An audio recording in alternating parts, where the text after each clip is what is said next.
Hello, and welcome to The Box on Screen, our dip into the vast film and television archive whose home is the Box in Plymouth, where I am the art curator.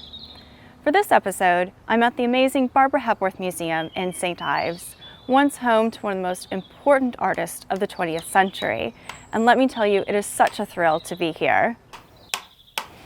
I'm delighted to be joined here today by Anne Barlow, director of the Tate St Ives, who are custodians of the museum here. Thank you so much for allowing us to be a part of this beautiful space today.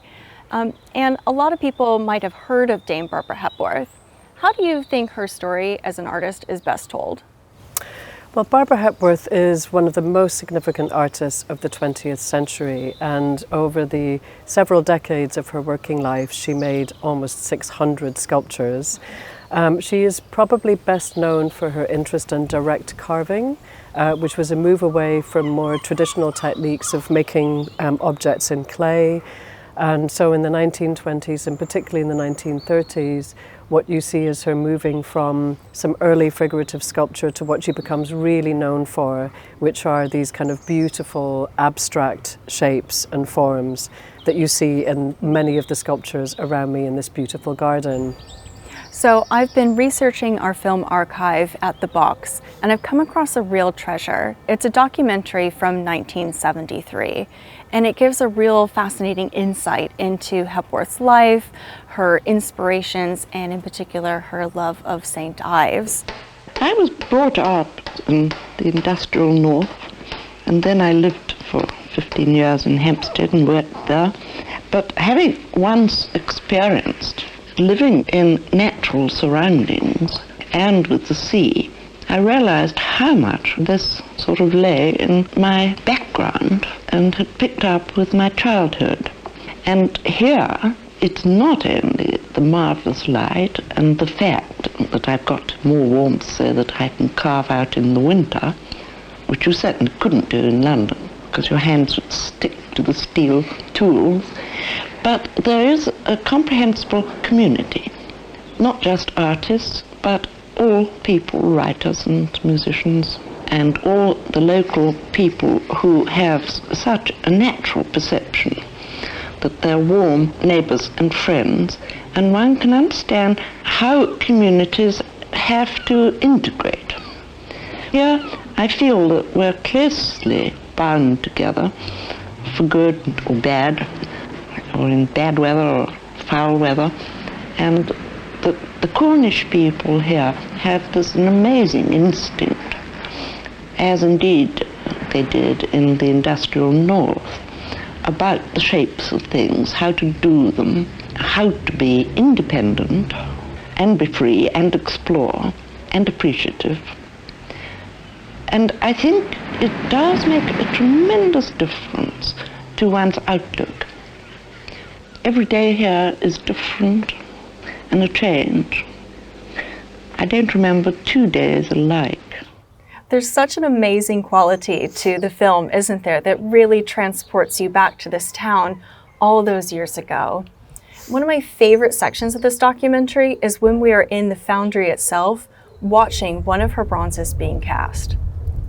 It is an incredible scene, and what's exciting about this period is that in the mid-1950s, Hepworth starts working in bronze for the first time, and at this point she's already had national and international recognition by being in the representing Britain in the Venice Biennale, and also being in the Festival of Britain in 1951.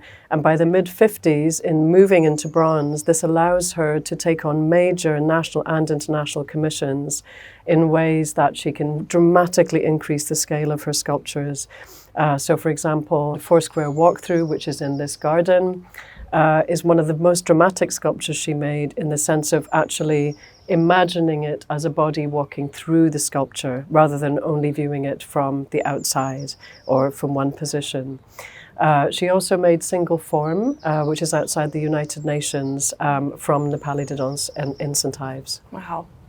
Wow, that's amazing. So let's hear again from Hepworth about her excitement for working with this new material. I didn't really begin using bronze until 55 because I could not find a way that pleased me. And then I began to think in terms of molten metal. And that began to interest me because I realized that through heat and the molten metal that one had a wide range of texture which I hadn't been able to use before. I always see my casts and work on them because every cast is a different thing. It has its own personality and it's not a mathematical thing, so that there are always adjustments of colour and form and edges to be made. But I must confess I'm always delighted to hear that one is safely cast and I can go check up everything.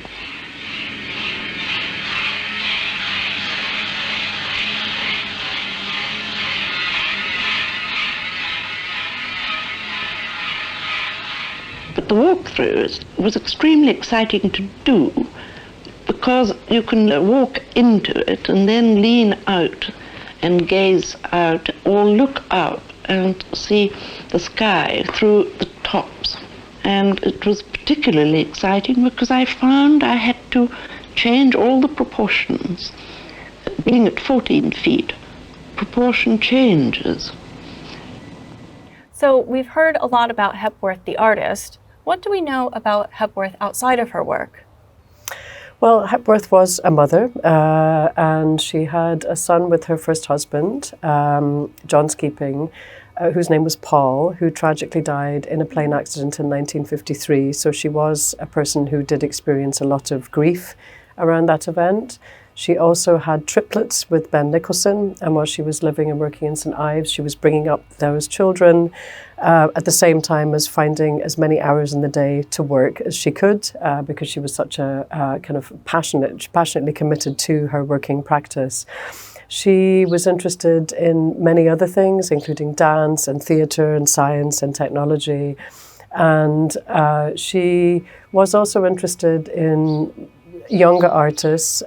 She had studio technicians and assistants who helped her in the later years of her life, most of whom were artists. So one of the last clips that we're going to be looking at today is a newsreel from when Barbara Hepworth was awarded the Freedom of St Ives. Dame Barbara, it's my privilege to present this to you on behalf of the corporation. As you know, I love St Ives so deeply, and I've met with every kindness in all the many years I've lived here, and it's not only been my physical home, but it's also been my spiritual home. And this means a tremendous amount, because you've made me, I've always been part of it, but now you've made me part of it. And it'll be an inspiration every day I wake up and go to work in the future. Thank you, Mr. Mayor. Thank you.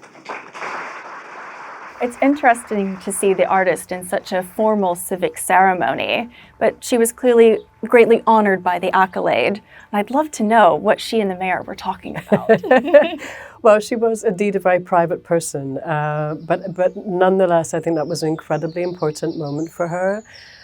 She described St Ives as her spiritual home, something that she had really begun to feel very much part of over all of the years that she'd lived here. And she was also honoured round about the same time by being made a Bard of Cornwall, which is something that is about a contribution to Cornish language and Celtic culture. And for her, community was also very important. So she speaks a lot in some of her films around the relationships that she made, not just with local artists, but with local people, and what it was like to live and work in the town, again, not just as an artist, but also as a person. Wonderful. Well, thank you so much for inviting us to join you here today and for sharing all of your fascinating insights into Dame Barbara Hepworth. It's a pleasure. And thank you for joining us on The Box on Screen. Do check out our other content on our YouTube channel.